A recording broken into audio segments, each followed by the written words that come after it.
The next speaker on the agenda is Syed Mohsin Jafri from the UK. Syed Mohsin has studied in the Hawza for some time, and in particular, he has studied recent Islamic movements like that of Imam Khomeini and Sheikh Zakzaki in Nigeria. His topic tonight is the Islamic Revolution and the role of the youth. Please welcome him to the podium with a loud salawat.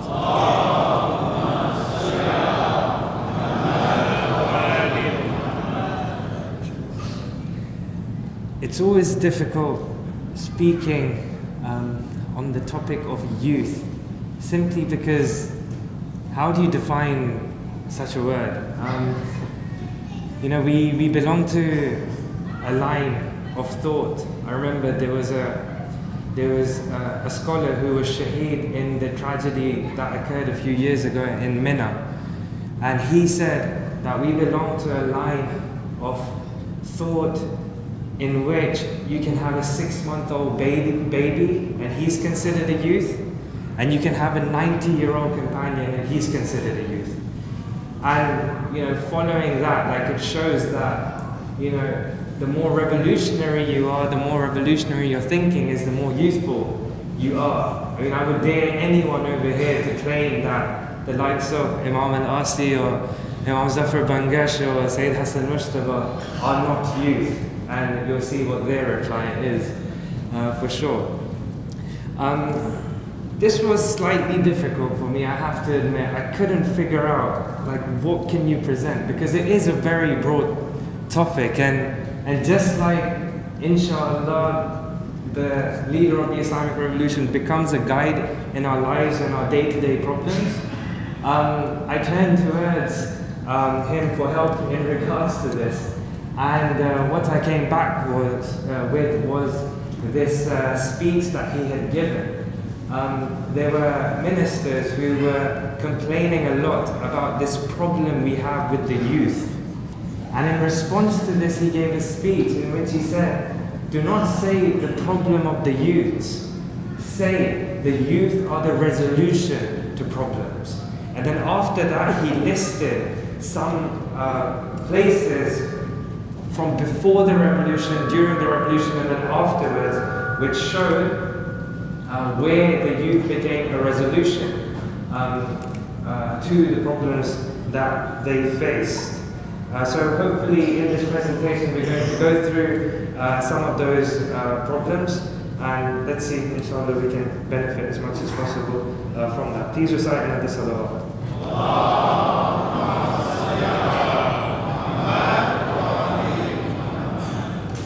Unfortunately, the duration that's been allotted to me won't allow me to go through every single point that he mentioned. However, I took the 5 which I thought were something that we could really learn from, and then I listed 3 others which are also important, but I just know we won't have the time to unfortunately go through them today. So as you can see, yourselves over there, those are the points. We're going to go through each of them now, inshallah. So the first point was the youth became the resolution to solve all the obstacles and problems you had in bringing about the revolution in the first place. They became the resolution for removing those problems. There were 2 specific things that are hinted towards. First is, it was the youth that did the legwork and they mobilized the masses, connecting them to the revolutionary scholars, so the divine symbols of the movement, and the revolutionary movement itself. One very good example, and there's a reason why I chose that specific image, is the book that you see over there. It's in Farsi, it's called Tarikh Kulliya and Disha Islami Dar Quran. And the closest, not very good translation of that title that I could think of was the Islamic belief system from the Quran, but it's a lot deeper than that. That book is a compilation of speeches that Ayatollah Khamenei made 5 years before the revolution happened in the holy city of Mashhad, when he was 35 years old. There's a lot to be said about that book. We usually spend 2 days just introducing that book, let alone going into what it actually is. But what happened was these lectures began at the beginning of the holy month of Ramadan, in the summer, at a time where usually in that part of the world people are asleep after the Asr. When the lectures initially began, there were just a few people in front of Ayatollah Khamenei who were listening to him. But by the end of the month, there were so many people who began to attend these lectures that he had to stand halfway in the courtyard and use a speakerphone to give them. Why? Because the youth who had initially attended, they realized the power of these lectures that were being delivered, and they dedicated their activism to going around the city of Mashhad in any way that they could, whether it's hiring buses or carpooling or whatever, collecting other youth and bringing them to the center where Ayatollah Khamenei was giving these speeches. And those speeches are credited by the ones who attended them for being that which realigned the common people of the second largest city of the Islamic Republic to the correct definition of Islam, the only true definition of Islam, which is the revolutionary form. So you see like how the youth were helpful when it came to that, and again that's a picture of Ayatollah Khamenei looking young. Again, I say that with not denying the fact that he is still very young. The second picture that you can see over there, that's the picture of a museum which some of you may have visited if you've been to Iran. It's called, now they call it Musée Ibrat. It was a prison which was in the center of Tehran, or close to the center of Tehran, and no one during the revolution knew what that structure was. No one knew that that was the prison where they were taking the revolutionaries and torturing them and killing them and then going missing and so on and so forth. Now it's been turned into a museum so we can go there and learn from the struggles and sacrifices that the people had made. Why did I put that picture there? The youth were responsible for carrying out activism in the most courageous ways, in the most dangerous of circumstances. They would do things in an environment where it was pretty much known, like a common thing that would be known is that if there's 4 people standing together, one of them goes back to the intelligence and reports what's happening. There's a beautiful story here of an individual called Syed Ibrahim Hadi, which I'm hoping to speak about a bit closer to the end of this presentation. Just an example of that type of activism before the revolution took place. He had a very powerful voice, very young guy. He had a very powerful voice, and he was known for his recitation, especially his adhan. One of his acts of one of his revolutionary activism, or one of his revolutionary acts that he used to carry out. So this is before the revolution has happened. There were a lot of people. There were a lot of places where the adhan was banned. If you say the adhan out loud, then you'll be arrested. Right? And in most other places, people were too afraid to recite it. Right? So where it wasn't legally banned, in other places, people were just too afraid to recite it. One of those places where it was banned was in somewhere where basically the public gather a lot in the different towns and villages, which is the bazaar, the market. What he would do is, regardless of where he was, as soon as it was time for salah, he would stop what he's doing, middle of the street, top of his voice, he would start reciting the adhan. As soon as he would finish the adhan, he would run away. And then the police would come running after looking for, okay, who was that, right? And I said this to my friends as well. When we're talking about the police here, I'm not talking about the police we have in Britain who don't even have guns, right? I'm talking about the secret police of the Shah who are responsible for the torture and kidnapping, disappearance, and the killing of so many of our revolutionary figures. So before the revolution happened, the youth were involved with trying to bring about the revolution, create that atmosphere so that people could be ready. During the revolution, the youth were at the forefront of leading the demonstrations. Right? The 10 days of victory, as they're known as, when from the time that the Shah had left to the time that that Imam Khomeini came and victory was announced, there were demonstrations taking place which were being dealt with in, you know, obviously the most harshest ways. Like there were a lot of shuhada, there were a lot of people wounded, right? Who would be at the forefront of organizing them? Who would be at the forefront of being there? It would be the youth, right? So Al-Khamnai stresses that. Another thing that the youth became, you know, a resolution for us was making sure that those demonstrations happened in the most difficult of circumstances. And then when the Imam eventually came back, those same youth ended up becoming responsible for his security, and they stayed with him all the way through. But again, this is the youth. So this was during the revolution. A very big issue that the Islamic Republic had after the revolution were the different counter-revolutionary forces which existed within Iran. So there were two main ones. One were the separatist groups, especially active in the Kurdish areas, and the other were communist groups. So obviously with the revolution coming forth and Imam Khomeini saying, you know, no East, no West, the rejection of both the Eastern and Western blocs, both blocs ended up funding these groups to try and take down Iran from the inside. Again, Al-Khamnai stresses it was the youth that were at the forefront of challenging them, identifying them from within society, fighting them, changing their hearts and minds. It was the youth who were at the forefront of doing that. This is something which is very close to my heart for different reasons, but unfortunately we don't have the time to go into why that is. But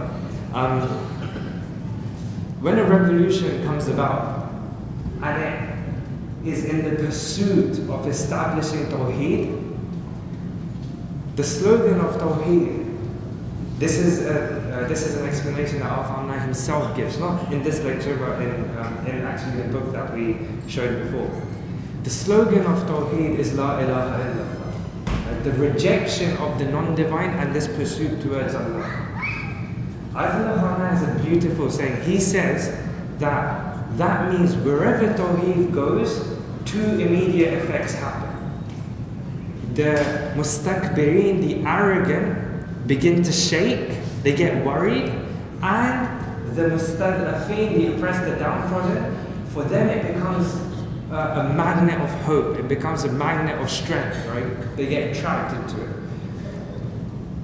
He actually goes further than that, and he says, Ayatollah Khamnai says, your existence as a muwahhid, right? You can say you believe in Tawheed, right? But if you are genuinely a muwahhid, someone who believes in Tawheed, then your presence will have the exact same effect.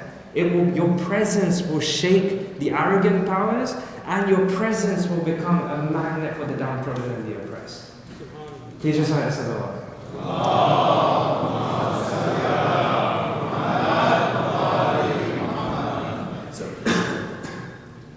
So a very big part of the revolution was not just shaking the infrastructures and those big idols of the non-divine elements, but it was also looking out for the mustad'afin of the society. And again, the youth, through what they had been taught is Tawheed, through what they had been taught is revolutionary Islam. The youth are at the forefront of not just challenging the Taghut and causing problems there, but they were also at the forefront of carrying out projects completely voluntarily with the little resources they had that would help the poor and downtrodden of the society that had suffered for so many years when the Shah was there. And I come to this, and I wish I could literally, for each of those individuals that you see over there are books written and you can spend hours discussing each and every one. I'm going to somehow manage to condense it into half a minute each for the individuals that you see over there. One of the things that Ayatollah Khamnai regularly highlights, especially when it comes to the important role the youth played in the revolution, is the role that they played during the Holy Defense. I just want to, for those of you who don't know, again, there's so much that could be said in just the introduction of the Holy Defense, but the 8-year war for a lot of us, we think that okay, it was a war between Iran and Iraq. So I just made a point on the side there. Right? Firstly, it wasn't Iran, the country. It wasn't Iraq, the country. It was a war between the Islamic Republic, the Islamic Revolution, the Islamic Resistance, and the Ba'athi regime, who, as you can see in brackets, I don't know if you can read or not, it included 24 other nations that materially supported the regime, including both the superpowers. So it wasn't just a simple Iran fighting Iraq thing. And I think it's very important for us to remember that. Who were some of the youth? As you can see over here, the first one, Shaheed Ibrahim Himma. He was the commander of the 27th Rasul battalion, which was the battalion which used to be at the forefront of most of the major operations, and he was also, for a very short time, he was the second in charge of all of the intelligence during the war. How old was he when he became Shaheed? 28. What kind of an individual was he? I'm just going to mention one thing from him. In front of him, he saw a person becoming Shaheed. Like they brought a Shaheed in front of him, and he asked, how did he pass away? And they said there was a sniper and he shot him through the head. And he looked at him and he said, I don't want to just be Shaheed like this. I want every single piece of me to bear witness to Allah. That's my shahada. He was in battle. There was bombardment, artillery bombardment in his area. And 1 second they saw him there, the other second they didn't. Nothing remained of him. Every single bit of him gave shahada. This 28-year-old thinking in such a manner. The next individual, Shaheed Hassan Baqir. What he's most famously known for is the recapture of Khurramshahr. Just the story of Khurramshahr highlights the impressiveness of the youth that were alive at that time. So I had actually decided initially that we're going to go through this and then we're going to spend a portion of the time just looking at the significance of the Battle of Khurramshahr. How it was lost is significant. It was the only major city which the Ba'athis ended up capturing. And more importantly, how it was recaptured. Because when they came to recapture it, when the Islamic Republic's army came to recapture it, the Iraqis knew, the Ba'athis knew that if we lose this city, that's it. Like, this we have to make our last time. Okay, now when an army like that, who has far more numbers than you, who has far superior weapons than you, has far superior everything to you, decides we're not going to attack, we're going to bunker down, right? And we're going to let them come. Imagine how many sacrifices you have to make to get that city down. Imagine the strategies that you need to put into place to actually win that battle. Imagine the responsibility that you would have. The person in charge for the strategy of the whole of that recapture of Khurramshahr was Shaheed Hassan Baqir. He was Shaheed when he was 26. How old was he when he was in charge of that operation? 23. This is who the youth of the revolution were. This is the potential that each and every one of us has. The next person, Shaheed Hussain Kharrazi, again, he was one of the highest ranking shuhada during the Iran-Iraq War, and he was 29 when he became Shaheed. What was he famous for? In the fifth operation that he was in charge, he became wounded. And he became wounded in a way that they had to cut off one of his arms. I can't remember now which one it was. They had to cut off one of his arms. As soon as they cut it off and he had a bit of rest and it healed a bit, that should be the end of the war for anyone. Like that was naturally like the end of the war for anyone else. Like you lose a limb, that's it. Like you go back. He refused to go back. He went back on the war front. He went back on the battlefield and led 5 other operations after this. He's 29 years old when he became Shaheed. Then you have Shaheed Bujayri, known as the Lion of Kurdistan. They say that like his fighting ability is one thing, They say that his personality was such that he was able to change the hearts and minds of the people of Kurdistan to the extent that they didn't want to be a part of the separatist movement because of the akhlaq of this individual. Right? Again, when he became Shaheed, he was 27. These are heavyweights. But I actually thought, okay, again, I need to find some shuhada who are young, and I didn't even look at these guys because I know their stories. I didn't realize that these heavyweights were that young. But then when I did my research and I realized that the likes of Shaheed Burjadi, again, I wish we could expand on who he was. Shaheed Mahdi Zainuddin, 25, major general at the age of 25 when he became Shaheed. What is he known for? He was known for finding solutions to obstacles in battles when everything else was like, everyone else had given up. Do you know what his secret was? His secret was when they looked at all the maps and they just couldn't figure a way around this, he would wait for all the soldiers to go to sleep, and in one operation, he takes the boots off his foot soldiers and he cleans them while they're sleeping. In another operation, he goes to the kitchen and he starts cleaning those big dishes, the Major General. He starts cleaning the big dishes.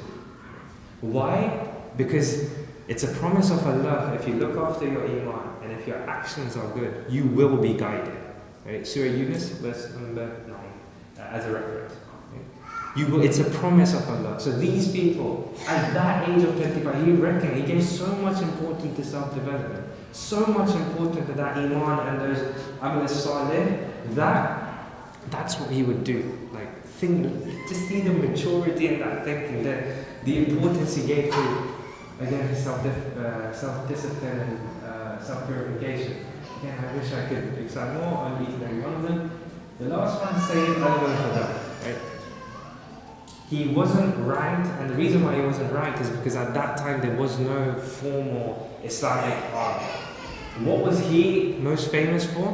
When the Ba'athis entered, Bani Sadr, the traitor president of Iran at that time, he gave the order for the Iranian army to pull back all the way to Isfahan, the outskirts of Isfahan. And that's where the defense was supposed to start.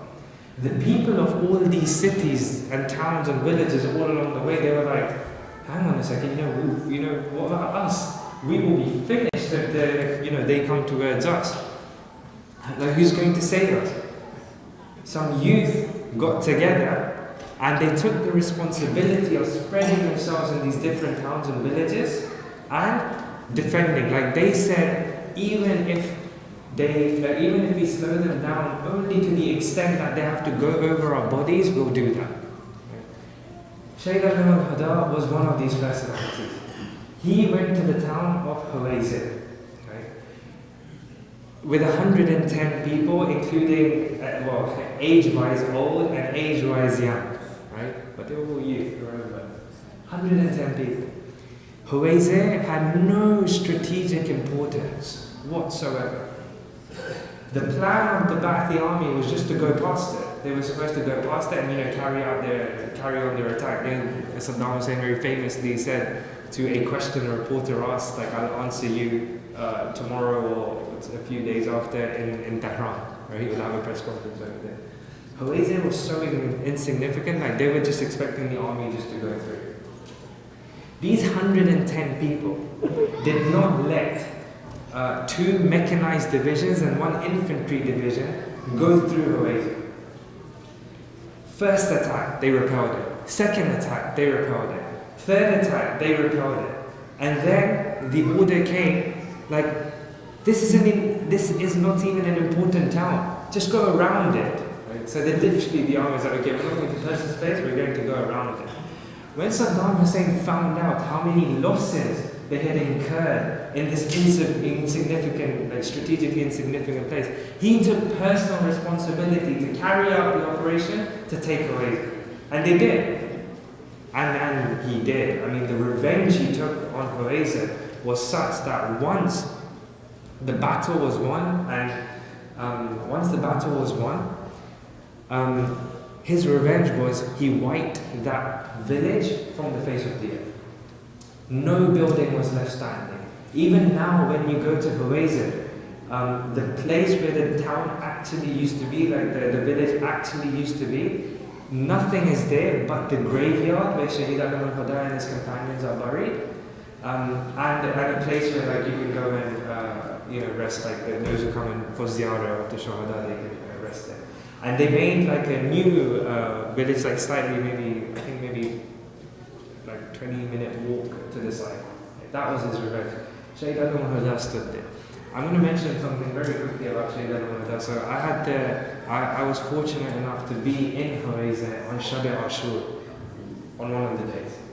And randomly I woke up and I just had this restlessness inside of me.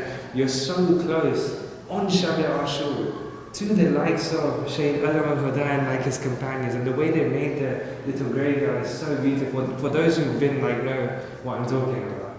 It just has a different feeling. I was walking around and I realized on the wall, they had found a diary of Shaheed Alam al-Huda, and they had put excerpts from his diary, like just on the wall so you can read it. And I stopped that one, and the way he spoke in that, he said, I have just woken up for Salatul Layl and I went to do wudu. When I returned from my wudu, I heard something. He said, listen closely. You can hear the streets of Banu Hashim waking up. You can hear the wudu of Abu Dhar. You can hear the Quran of Hassan and Hussein. You can hear the Salat. It's like, and he was 22 when he became Shaheed. A person who has that intensity of love with the Ahlul. A person who, in the midst of the battle, like, okay, worry about conserving your energy for, to fight. You're getting up for Salatul Layl and this is the experience that you're having as a result. Imagine what level he was. Please recite Salawat.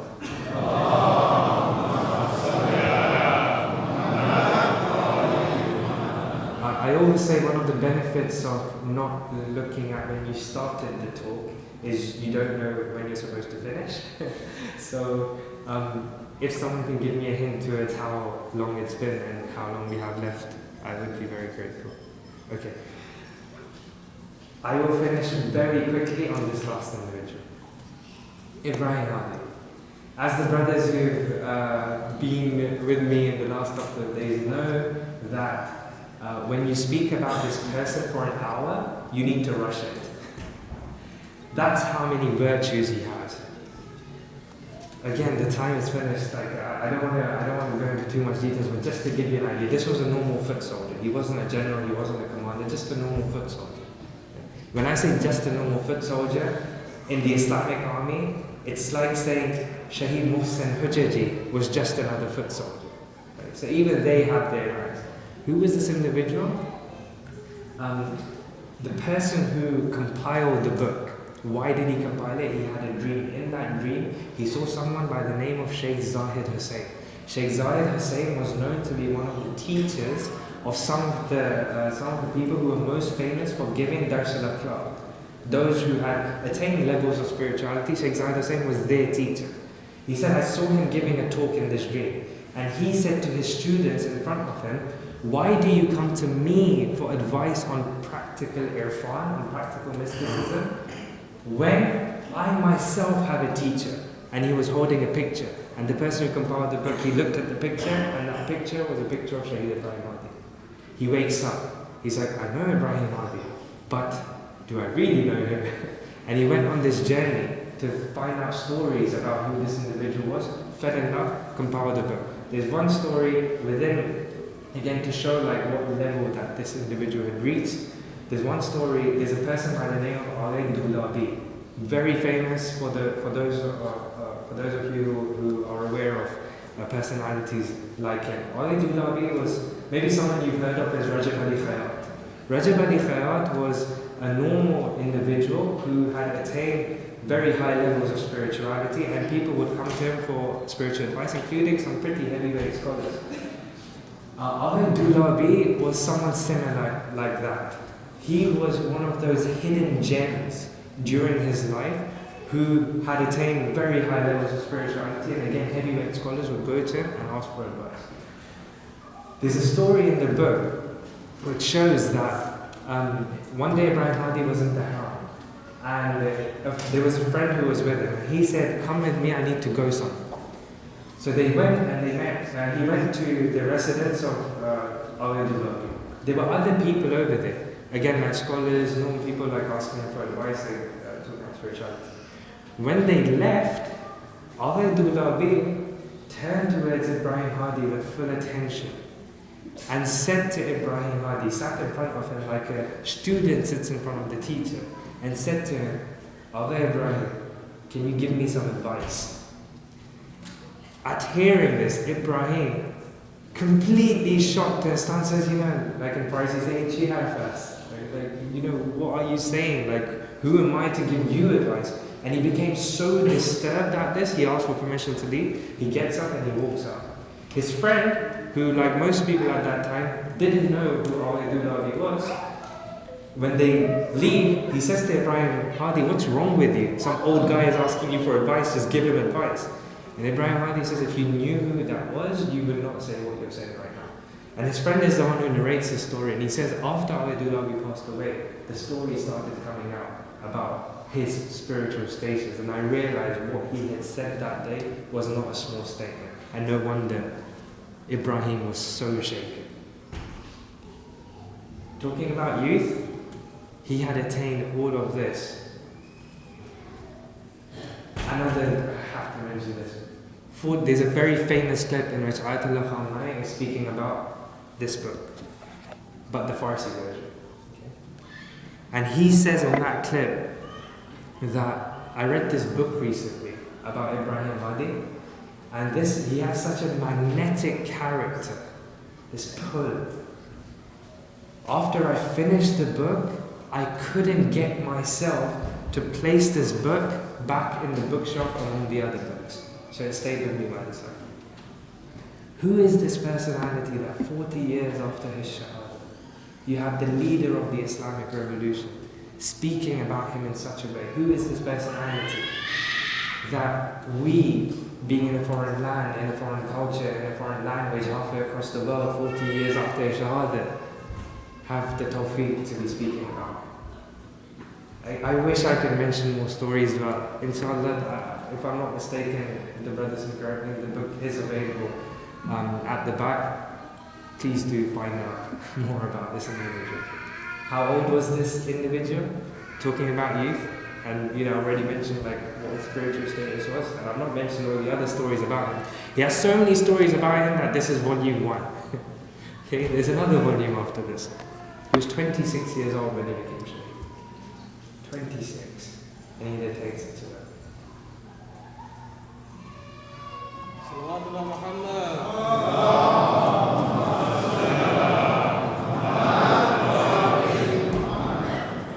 I will end this presentation, I hope this was useful, with a request that we recite a Fatiha for all the shuhada, for all the rightful scholars that have passed away, especially Imam Khomeini as we remember the revolution, for all the marhumeen of this session, for all the marhumeen who do not have anyone to recite a Fatiha for them after one loud salat.